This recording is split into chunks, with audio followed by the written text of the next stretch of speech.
Alhamdulillah Rabbil Alamin.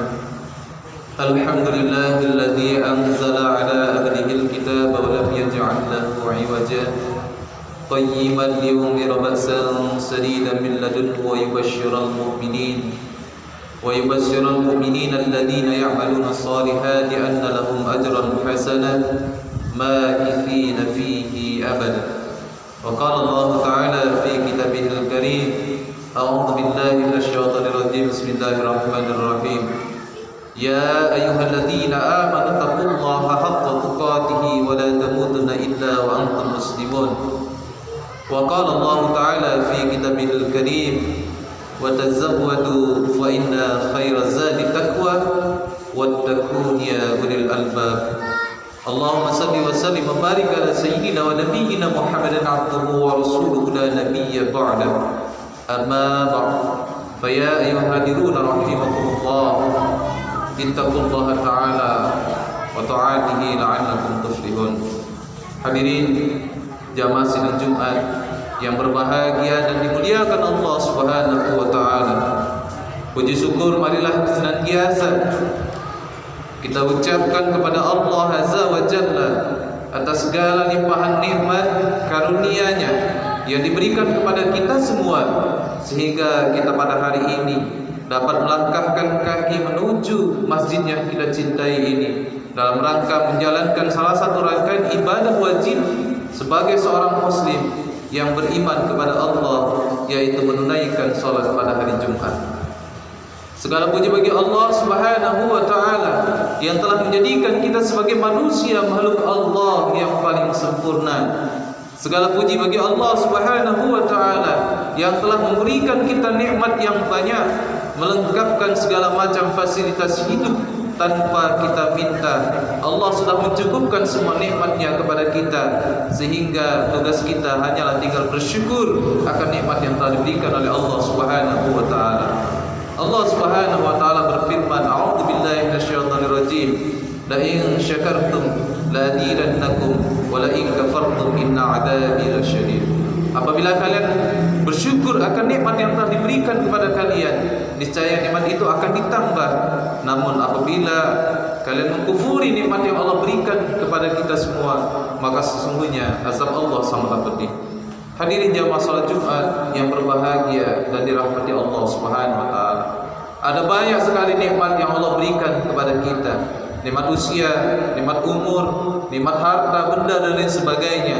Dan salah satu nikmat yang paling berharga yang Allah berikan kepada kita adalah hadirnya anak-anak dalam rumah tangga kita.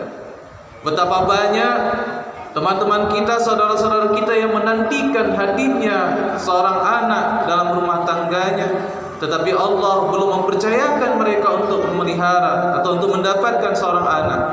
Dan Allah Subhanahu wa taala telah memberikan kepada kita harta yang sangat berharga, yaitu hadirnya seorang anak yang menjadi qurrata a'yun, permata hati, belahan jiwa bagi kita sebagai kedua orang tua. Hadirin jamaah salat Jumat yang berbahagia dan dirahmati Allah. Namun sebagai orang tua, jangan sampai anak yang dititipkan oleh Allah Subhanahu wa taala ini justru melalaikan kita dari dengan Allah Subhanahu wa taala.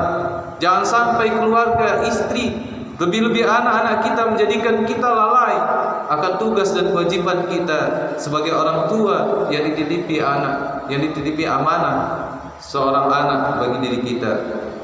Hadirin yang berbahagia, sebuah kisah yang terjadi beberapa tahun yang silam, tepatnya di kota Jakarta, ibu kota negara kita.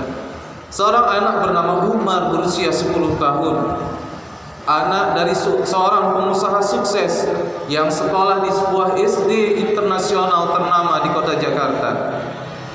Umar adalah anak yang seperti anak-anak biasanya, sekolah, bermain dan lain sebagainya. Tetapi ayah sang Umar, seorang pengusaha kaya yang sukses, sedikit sekali memperhatikan, sedikit sekali memberikan kasih sayang kepada anaknya bernama Umar ini. Sehingga urusan sekolahnya saja sang ayah tidak tahu. Urusan sekolahnya saja sang ayah kurang merespon, sehingga suatu ketika ada undangan dari sekolah tersebut untuk hadir pada hari Sabtu menghadiri acara Father Day, atau hari di mana anak-anak unjuk kebolehan di hadapan ayahnya masing-masing. Singkat cerita, sang ayah menginginkan ibunya yang hadir dalam acara tersebut. Tapi karena sudah beberapa kali ibunya yang menghadiri acara tersebut, maka ibunya ini sedikit mengancam kepada ayah sang Umar bahwa pada acara itu tidak ada ibu yang hadir kecuali ibunya Umar. Maka untuk kali ini haruslah ayah Umar yang hadir.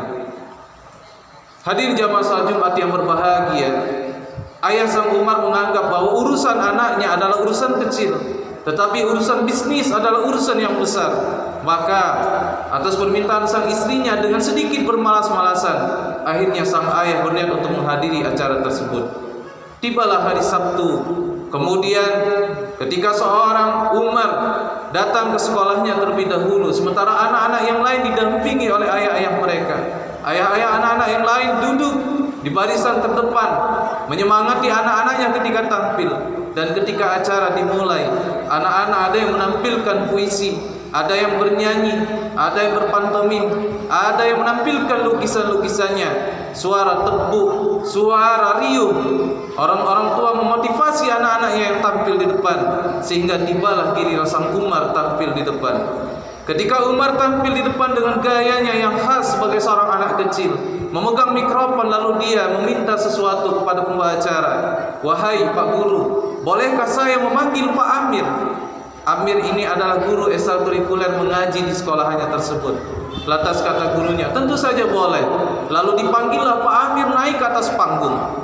Dan di atas panggung tersebut Pak Amir bertanya kepada sang Umar, "Wahai Umar, apa yang kau kehendaki dari diriku?" Kata Umar, "Pak Amir, tolong engkau buka Al-Quran surat An-Naba. Aku ingin membaca surat An-Naba dari awal hingga akhir. Dan tolong kau simak bacaanku ini Pak Amir. Mungkin saja ada yang tertinggal atau mungkin saja ada yang tersalah." Lalu Pak Amir membuka Al-Quran surat An-Naba dengan bertawus dan dengan suara yang lantang khas anak kecil. Umar mulai membacakan surat An-Naba ayat pertama, ayat kedua, ayat ketiga dengan merotal khusus imam dari kota Mekah, membuat seluruh jamaah, membuat seluruh orang tua yang hadir pada hari itu tertegun, tertunduk. Kemudian dengan suaranya yang khas, dengan suaranya yang lantang, dengan suaranya yang lembut, Umar menyelesaikan bacaan surat An-Naba dari awal hingga akhir. Lalu Pak Amir bertakbir, "Allahu Akbar, Umar, sungguh engkau telah menyelesaikan bacaan surat An-Naba dengan baik, dengan benar, tidak ada kesalahan. Barakallahu wahai Umar, engkau telah menghatamkan juz 30. Semoga Allah Subhanahu wa taala memberikan rahmat yang besar kepadamu." Lalu Pak Umar ini bertanya, Amir ini bertanya kepada Umar, "Wahai Umar, kenapa engkau menampilkan bacaan surat An-Naba pada hari ini? Sementara teman-temanmu ada yang menampilkan nyanyian, ada yang berpuisi, ada yang berpantun, ada yang menampilkan lukisan."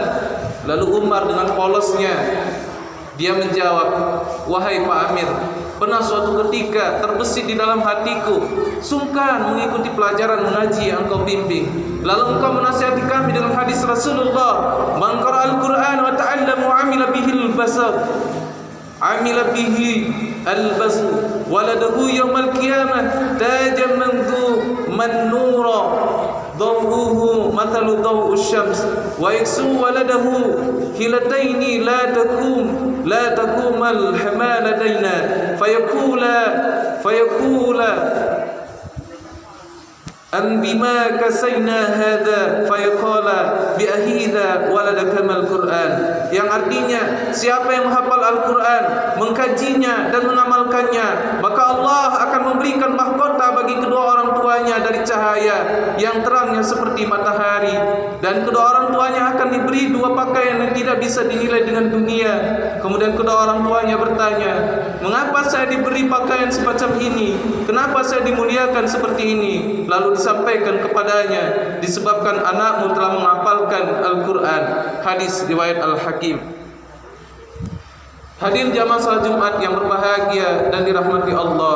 Dengan segala kepolosannya, Sang Umar menjawab, sesungguhnya aku ingin menunjukkan baktiku kepada kedua orang tuaku dengan memakaikan mahkota kelak di surganya, dengan memakaikan baju yang terbuat dari cahaya kepada kedua orang tuaku, karena aku tahu sebagai anak tidak ada yang bisa kulakukan ketika berbakti kepada orang tuaku.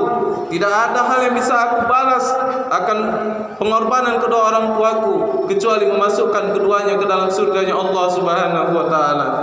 Hadirin jamaah salat Jumat yang berbahagia dan dirahmati Allah Subhanahu wa taala.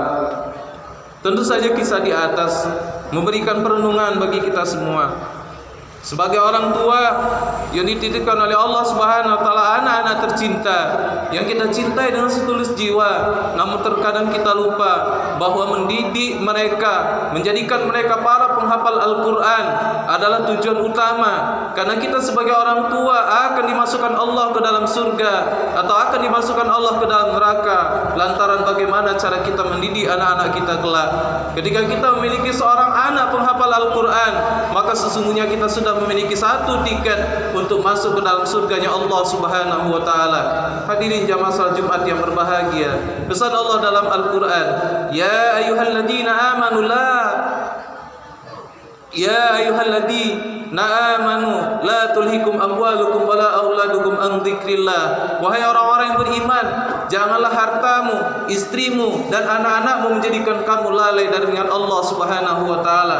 Jangan sampai karena rasa sayang kita kepada anak kita sehingga semua kemauannya kita turuti, semua kebutuhan dunianya kita ikuti, tetapi kita lupa bahwa pendidikan yang terbaik bagi anak-anak kita adalah pendidikan agama dan menjadikan anak-anak kita sebagai penghafal Al-Qur'an. Hadirin jamaah salat Jumat yang berbahagia, mulai dari hari ini kita biasakan setiap pagi setelah anak kita bangun dari tidur, kita hidupkan murattal Al-Qur'an di rumah-rumah kita agar terekam oleh anak-anak kita. Karena semakin sering anak-anak kita mendengarkan murattal Al-Qur'an, maka akan semakin mudah anak-anak kita menghafal Al-Qur'an. Saat ini di sebuah sekolah di Kota Muara II ini dengan jumlah siswa 600 lebih, tetapi dari jumlah siswa 600 lebih itu hanya sekitar 100 anak saja yang mampu membaca Al-Qur'an, dan dari 100 anak yang mampu membaca Al-Qur'an itu hanya sekitar 20 saja anak yang mampu membaca Al-Qur'an dengan baik dan benar. Ini merupakan bencana generasi bagi kita semua yang tentunya tidak main-main, dan kita sebagai orang tua harus memikirkan bersama. Tidak bisa kita serahkan hanya kepada guru-guru ngaji saja, tidak bisa hanya kita serahkan kepada guru-guru agama saja, tetapi ini adalah tugas dan kewajiban kita bersama sebagai orang tua yang membina generasi kita yang akan datang.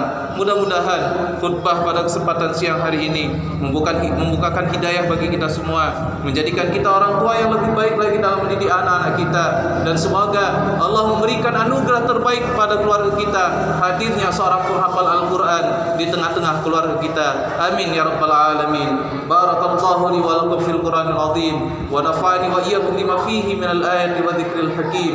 Aqulu qawli hadza fastaghfiruhu innahu huwal ghafurur rahim. Allahumma shalli